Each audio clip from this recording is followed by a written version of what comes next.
Metal Gear Solid The Phantom Pain was the most disappointing thing since my son. I mean, how much more could you possibly fuck up the entire backstory to Metal Gear?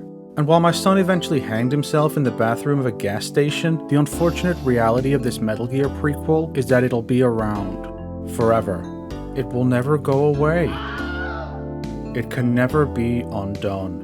If someone who's under the age of like 20 says his least favorite game in the series is Sons of Liberty because it was the most boringest one, then I suggest you shut this review off right now before I carefully explain how much of a fucking idiot you are. So where do I possibly start? You're talking to yourself. Nothing in The Phantom Pain makes any sense at all. It comes off like a script written by an 8-year-old. It's like Hideo Kojima finished the script in one draft, like turned it in, and they decided to go with it without anyone saying that it made no sense at all or was a stupid, incoherent mess. I guess at this point, who's going to question Kojima or tell him what to do? It's like a movie. It's really like a movie. He controls every aspect of the game. He probably got rid of those people who questioned him creatively a long time ago. I also think that everyone just assumed that another Metal Gear prequel would be an instant hit, regardless of what the plot was. Really, how hard could it be to screw up? It's like screwing up mashed potatoes. You boil the water, you pour in the pack. Hello and welcome to Wasted Potential, the show where we discuss the wasted potential of our favourite plot lines. In all seriousness, Metal Gear Solid 5 The Phantom Pain is a mixed bag. The gameplay is fantastic, but the story, a component that is usually of very high quality in Metal Gear, is kinda shit. There's barely any story at all, really. Quick recap. Metal Gear Solid 3 Snake Eater was a prequel to the Metal Gear series, explaining the backstory of Metal Gear 1 and 2 antagonist Big Boss. Both fans and creator Hideo Kojima fell in love with the character, and his story continued through 3 more prequel games, 2 of which released after the saga concluded with MGS4, in which Big Boss himself died. Each subsequent prequel was intended as the bridge between Snake Eater and Metal Gear 1, the Revenge of the Sith to MG1's A New Hope, if you will. The Phantom Pain, as Kojima's final Metal Gear game for realsies this time, actually is that missing link about Big Boss's final descent into villainy, but it really doesn't add anything to the story. After all, if you take a step back and re-evaluate Peace Walker, you realise that Big Boss is already a villain who builds nuclear weapons and recruits child soldiers. We just didn't realise he was a villain because the story was told from his perspective, and he didn't realise he was a villain yet. But then, here's another missing link to drag things out after Peace Walker already set everything up. Imagine if George Lucas had made Star Wars Episode 3.5 in 2008, which was just a random story about Darth Vader serving the Empire for 2 hours, spinning his wheels until Luke comes back into his life. It's like that. After Big Boss loses his private army MSF when their base is attacked by the XOF unit in 1975, Big Boss falls into a 9-year coma. After awakening, he forms the new PMC Diamond Dogs, adopts the codename of Venom Snake, and sets out for revenge. He is successful in this pursuit, but something is off. He randomly discovers a cassette tape from himself and listens to it. It turns out that Venom is not actually Big Boss. He is a medic that took the brunt of an explosion for Big Boss back in '75, as well as the avatar the player creates at the start of the game. With Big Boss comatose, a plan was enacted for Venom to undergo intense plastic surgery and brainwashing to believe that he was Big Boss, so he could distract his boss's enemies, allowing him to head off to lay the foundation for his Outer Heaven project. The timeline the game presents after this reveal explains that Venom is the Big Boss that fought Solid Snake in Outer Heaven in 1995, while Naked Snake is the Big Boss that Snake fought in Zanzibar Land in 1999. The message is clear. You, the player, are just as big a part of the Big Boss legacy as Jack himself is. He's the two of us together. This means that you've been dead since 1995. Sorry to have to be the one to tell you this, but there is a larger issue with this reveal. The twist serves 2 purposes, one in-universe and one in the real world. In-universe, the twist is intended to explain how Big Boss survived his first encounter with Snake, allowing him to return in Metal Gear 2. He didn't. I recall a fair few fans later claiming that this was something that had bothered them for years, which is why they never once mentioned it before the game came out. It's pure cope. And funnily, they found it difficult to believe Big Boss survived a gunfight, when Ocelot survives those all the time and Liquid survived far worse multiple times in MGS1, but not the immolation Big Boss suffers in Metal Gear 2? The one encounter out of the 2 that Big Boss actually survives? Because that's fine, I guess. It's funny the lengths fans will go to justify poorly implemented plot points. It also explains Big Boss's retconned injuries that never appeared on his person later in the timeline. They weren't his injuries. Although no such excuse exists for Kaz losing an arm and a leg, in the real world, the twist is Kojima's way of acknowledging and thanking the fans who'd stuck with him and his baby over the years. It's a nice sentiment, but this twist was not all that well implemented for either of those purposes. First, in universe, the idea is that, unbeknownst to him, Solid Snake fights Venom Snake in Outer Heaven, then Naked Snake in Zanzibar Land, and then meets Naked Snake one final time in the cemetery in 2014. To his dying day, Solid Snake believes that all three encounters were with the same man. Imagine you are Snake. You've just destroyed the TX-55 Metal Gear and crippled Outer Heaven's nuclear launch capability. In mere minutes, the entire facility will be destroyed by either a self-destruct or an airstrike. You're fleeing through the facility, desperate to escape. You enter a room, the door on the opposite side opens and in walks the legendary hero Big Boss. For the benefit of the twist, we'll assume you've never met him before, only heard stories. Here he stands, the scars on his face, the debris horn in his head, and the blood-red prosthetic arm, all a testament to the many, many battles this pillar of a man has fought and won. He reveals that he is the mastermind behind Outer Heaven and a traitor to Foxhound. You engage this legend mano a mano and somehow, against all odds, you are the victor. He's unlikely to survive the wounds you've inflicted, so you flee the scene, leaving the legendary warrior to die as his dream collapses around him. 4 years later, you're dispatched on a mission to destroy another Metal Gear. You succeed, killing your turncoat best friend in the process. As you flee the facility, you enter a room not too dissimilar to the one in which you ended Big Boss's life. Perhaps it's intentional, as if from a dream, he looks exactly like he did the last time you fought, only he seems to have joined the Weapon X program in the intervening 4 years, as his scars have healed, the debris horn is gone, and he's regrown his goddamn arm! Jump forward to 2014, and not once do you think to ask Big Boss or Eva how the fuck he looked better after he almost died from gunshot wounds in a fiery explosion than he had before that! This would have worked so much better if it had been Jack in Outer Heaven and Venom in Zanzibar. That way, from Snake's perspective, Venom's wounds would be the price Big Boss paid to narrowly escape Outer Heaven with his life. And it's fine for him to look better by 2014 post-Immolation because, as he explains, he was put back together with pieces from Liquid and Solidus. Sure, this means that either Venom would now be the Big Boss that survived until 2014, or his death would be by immolation. That either weakens the impact of Big Boss reconciling with his son right before he dies, or means the player died horrifically, but at least Solid Snake, the iconic hero of the franchise, doesn't come out looking like he tied his bandana too tight that day and cut off blood supply to his brain! As for the real world failings, let's propose a hypothetical. Let's picture the self-proclaimed biggest Metal Gear fan in the world. This person got into the series after playing a demo of Metal Gear Solid 1 on the PlayStation. They quickly bought the game and loved it. They then bought the VR Missions expansion. From there they proceeded to purchase every future title, every mainline entry, every enhanced release, every spin-off, every adaptation, various pieces of merchandise, all capped off with the £100 collector's edition of the Phantom Pain. This person adores this franchise, even based their online handle on the series. They are the exact kind of person that Kojima wants to thank with this game. So then, they boot up the climactic chapter of the Metal Gear saga, the missing link that will bring this monolithic 28-year-old series full circle. In the opening mission, they are prompted to input their name and design an avatar so that Kojima can make the big reveal that this lifelong fan is the second Big Boss. And so, they do as instructed. First comes the name, Stephanie.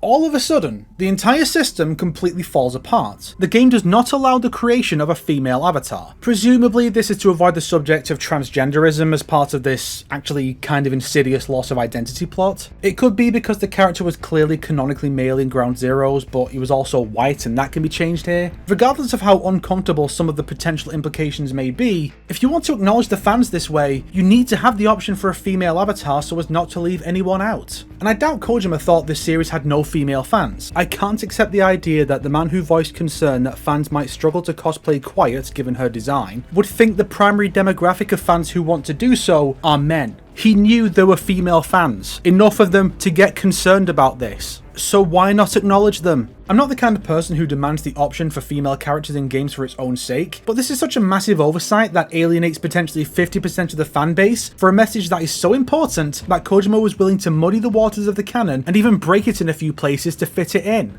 Of course, there's more wrong with this game's story than it being bare bones and having an ill-thought-out twist at the end. For one, I get the feeling that the game was supposed to have some kind of moral choice aspect to it. It explains both the invisible karma system and why Venom has two characters acting as moral guides through various decisions in the form of Ocelot and Kaz, despite there only being one point at which a player-driven moral decision exists, which is really just choosing between more story and missions or locking oneself out of them. And why Kojima opted to have Revolver Ocelot, of all people, as the voice of reason, I'll never know. The other things that suggest a planned morality system are Kojima's claims that he was willing to break the canon and that the player could determine the fates of certain characters, which turned out to only affect Quiet, and then there's the Huey subplot. Huey, a character whose fate is explained by his son in MGS2, is heavily implied to have been the one who helped XOF to infiltrate Mother Base for their attack. I say implied because the game never does give a firm answer. Skullface mentioned a scientist at the end of Ground Zeroes, and Strangelove was away at the time of the attack. After the attack, Huey is kind of a mess. He's desperate to be liked by the Diamond Dog staff who believe he is the traitor, as if wishing to atone for his treason, while simultaneously being very quick to judge Venom for his handful of morally questionable acts, including killing the infected staff who willingly face death for the sake of their comrades. What makes this all the more frustrating is that Kaz is never given a reason to suspect Huey. He wasn't privy to Skullface's discussion of them all as we were. Maybe Kaz recalls the inspection being Huey's idea, but that's not enough evidence to conclude that he was collaborating with XOF back then. But he makes an assumption based on Huey working with Skullface now, and then begins looking for holes in his stories. Ultimately, it's several things that honestly could simply be incompetence and not malice that get him put on trial. The final straw is the discovery that he committed manslaughter against Strangelove in a panic, and Kaz works up Diamond Dog's troops with no connection to MSF into a frenzy until Venom intervenes and kicks Huey out. You can see the line of logic throughout this whole thing, but I don't know, most of the clues are obtained off-screen by other characters, not the player, so it's not a particularly satisfying arc. I feel that this should have gone one of two ways. Either give us a firm answer to the question of Huey's treachery, or leave it ambiguous and let the player decide his fate. Yes, canonically Huey has to live to meet his end in the family swimming pool, but that doesn't mean the player can't have the choice. We all knew Starkiller had to save the Senators so they could form the Rebel Alliance, but we still had the option to kill Vader and turn to the dark side instead. Here's how I would handle it. Huey is recruited and Kaz is a little uneasy, having by now concluded that there must have been a traitor given how easy it was for XOF to infiltrate Mother Base. Kaz theorises that Huey could be responsible, but he's not got enough evidence to support this. During a mission shortly after Huey's return though, some evidence comes to light that suggests it was Huey. Kaz is very quick to believe this as he is hell-bent on exacting MSF's vengeance. And worse, as more former MSF members return, Kaz is able to get them on his side, surrounding himself with a personal unit of MSF troops that become his zealots. Not content with this obvious case of confirmation bias, Ocelot encourages Venom, who is equally dubious, to keep an eye out for any evidence one way or the other. A few documents can be found in various places that contain conflicting information. After a set number of missions or documents, Ocelot calls Venom back to base. Kaz is set on a public execution. The player then has to make a decision based on their interpretation of the validity of the evidence they have found so far. There is no way to say for sure that Huey is or is not the traitor, so the player has to make the best of a bad situation. Kaz wants you to kill him, Ocelot wants you to keep him around to improve the R&D division, and Quiet thinks killing him is unnecessary. Characters here would have a relationship system that increases and decreases based on decisions, with some choices being so disgusting to them that they permanently reduce the maximum relationship level you can have with them. There are 4 options here. 1. Send Huey away. This is the neutral option, which is also canonical. This option is positive for Quiet, negative for Kaz and the general populace, and Ocelot is a little disappointed, but your relationship is unchanged. 2. Keep Huey around. Venom puts his foot down and says that Huey will stay. Kaz is furious with this decision, while Ocelot and Quiet approve. Ocelot suggests assigning some troops to guard Huey. You have a few less troops for the combat unit, but the R&D benefits more than make up for it. Just be careful not to assign any MSF troops to guard him, or Kaz will use them as assassins. 3. Shoot Huey. It's quick, it's painless, but you lose his benefits, and everyone but Kaz and the men disapprove. But the negative karma is not nearly as bad as 4. Give Huey over to Kaz. Kaz has the MSF troops beat Huey to death. Quiet is disgusted by this, and even Ocelot thinks it's inhumane. Kaz and the men get a big boost to morale and friendship from it though. It's weird how much freedom the player is given in gameplay, and with the twist portraying the player themselves as Venom, you'd think the player would be able to influence the story a little. Those are the big ones, but what about the rest of the game? Well, I think the unused Chico revenge plot could have been great, highlighting the idea of revenge destroying the one seeking it as much as the one being targeted, since Venom doesn't really lose anything to get his revenge. I think Quiet was handled alright, but killing her should have been a real option, instead of just locking the player out of content until they redo the mission. There should be unique content only available if you kill her, you know? She should also have direct ties to the Skulls unit to make them feel like they actually have a place in the story, and her romantic feelings for Venom would have more behind it than that he's not as bad as she thought he was. The Man on Fire would be one of a number of psychic manifestations based on Big Boss's previous enemies. Not actually a still living Volgin who somehow survived 20 years with his horrific wounds, only to randomly commit suicide. It was probably meant to further the theme of revenge, but not enough was done with him to make it feel like it mattered at all. But enough about the story. Let's talk about how the ultimate message of the game could have been done better. This was going to be a separate episode for the longest time, but fuck it. Let's make something special for the 10th anniversary of the game. Let's imagine a completely different story that better gets the messages of the Phantom Pain across to the player. My version of MGS5 is a sequel to MGS4 and begins with its own Ground Zeroes mission taking place in 2012, 2 years before Guns of the Patriots. This setting shift helps to make the bizarre path technology takes in Metal Gear work a little better by moving the transforming robot to the end of the timeline instead of being one of the very first, moving hologram technology to the era in which it's already confirmed to exist instead of having it fall out of use from the mid-80s to the 2010s, and turns all the Parasite stuff into nanomachines, which I feel is a lot easier to buy, especially when it comes to programming it to kill people if they speak a certain language. Anyway, Raiden has infiltrated a Patriots facility to recover Big Boss's remains, only to be captured and experimented on by the imprisoned Dr. Madnar, becoming his MGS4 cyborg self. The player avatar is sent in to retrieve Raiden and the Doctor. The avatar can be either gender, and the celebrity casting doesn't have to replace David Hayter anymore. Let's say male is Kiefer Sutherland, and the female is someone from Alias or something. The Avatar, who we'll just call Venom, is a member of EVA's Paradise Lost PMC. Most members of this army were said to have been raised as soldiers via video games, thus strengthening their connection to the player in much the same way that Raiden's history with VR missions did this in MGS2. Venom succeeds in their mission, extracting both targets successfully via helicopter. A group of traitors in the PMC attempt to take out the chopper Raiden and Madnar are on, but Venom intervenes, causing the chopper to take damage and crash, leaving Venom comatose. Venom awakens in 2021, 9 years after that mission, and 7 after Snake and Raiden took down the Patriots and Big Boss killed Zero. By this point, Raiden has retired from field missions, and now serves in a role similar to the now deceased Colonel Campbell. He and Meryl have formed a new Foxhound to continue Snake's work now that he's gone, while Boris from MGR still forms Maverick, despite this likely being a different timeline. However, Raiden does gear up one final time to help get Venom out of the hospital when it comes under siege, having learned about the mission from EVA and feeling indebted to Venom for helping him. This is where the message comes into play. Without your help, player, Raiden would have died and been unable to help Snake put an end to the Patriots. This post-Patriots world exists because of you. Now it's time for you to shape it. Rather than joining Foxhound or Maverick, Venom creates their own PMC, which we'll call Diamond Dogs for now. The war economy is still going strong, with new PMCs popping up all over, and many of them have overthrown governments of third world nations. The best parts of Phantom Pain's 2 massive maps were the Camp Omega-esque towns, bases, and oil refinery within. Small, well-designed sandboxes beat out gigantic, empty open worlds every damn time. So rather than 2 massive maps with bugger all to do in them, the player is given a list of varied maps ranging in size from Camp Omega to double that. The design is honestly closer to Portable Ops than anything, a series of maps with environments ranging from military bases to small towns to ravines to small manors. You get varied, well-crafted maps that don't take ages to traverse, and potential for more environments to be added later as DLC. Also, some of these maps are areas from past games, like the Middle Eastern War Zone from MGS4. The player builds up their PMC and takes down rival PMCs. Each of them has at least one boss character, some of whom can be recruited as companions, and a few of the larger PMCs even have their own Metal Gears. Many of them have ties to the next version of the Patriots, which features the traitors from 9 years ago as major members. So you're doing this as part of your revenge quest, and it calls back to Snake taking on Foxhound in MGS1. It's like poetry, so if they rhyme. Thank you, I got it. Every stanza kind of rhymes with the Okay, last one. got it, thanks, stop. Hopefully it'll work. Stop!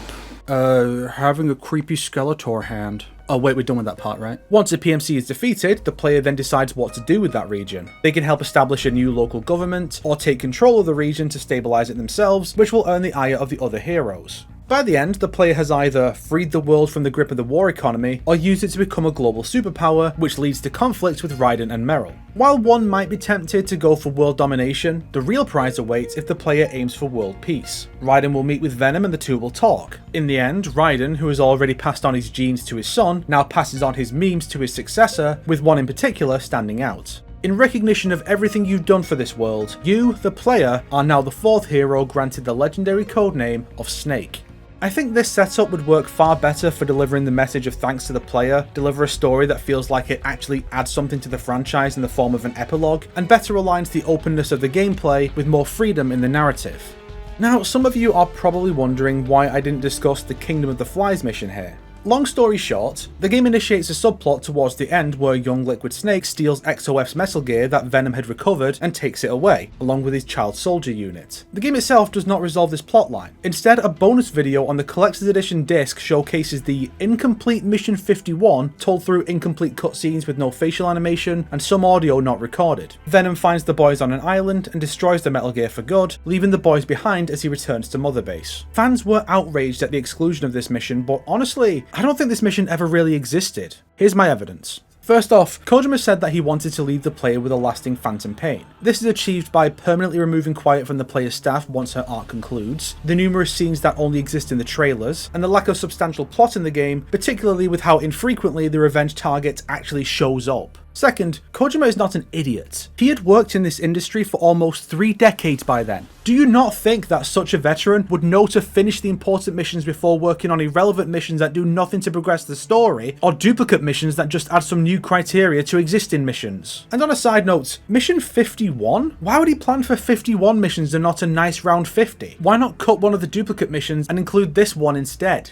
Unless it's a subtle nod to Area 51, the site that does not exist. Mechanically, the mission was just going to be a third Sahelanthropus fight, which would be entirely redundant, especially when past encounters are included in the rehash missions. The cutscenes are clearly mostly done, with only really the gameplay of a rehash boss fight and some of the map and traps to prepare. Do you not think that Konami, infamous money grubbers that they are, would have had the Koji Pro LA team, or whoever was left from the Japan team, work to finish the mission so they could release it as a paid DLC, or as a bonus to sell more copies of the definitive experience release? It'd be like if Deep Silver had scrapped the almost complete Saints Row 4 after they bought the franchise from THQ. I believe that this was all part of Kojima's grand scheme to leave the player with a phantom pain and turn people against the evil corporation that kicked him out the door after 3 decades of faithful service, without leaving his loyal fans without any resolution to the plotline. He knew fans would share this video online, thus allowing the fandom at large to know how the plotline ends, and helping to create more hatred for Konami and more sympathy and support for him and his new studio. So yes, I do believe that Kojima and his team Played us like a damn fiddle! but hey, that's just a theory. A lame theory. Thanks for watching. Also, this video was going to be episode 30 of Wasted Plotential 6 years ago. It was basically scripted, but I just couldn't find the drive to work on it and it just fell into my backlog. But with Phantom Pain a decade old and the franchise finally back with Delta, I have to make it, don't I? If you liked this video, why not subscribe and support me on Patreon like these fine people here? If not, then make sure to share it with your enemies so they can suffer along with you. Today's recommended video is an incorrect summary of Metal Gear Solid 5 The Phantom Pain by Maxol. The writing here is better than the real story has.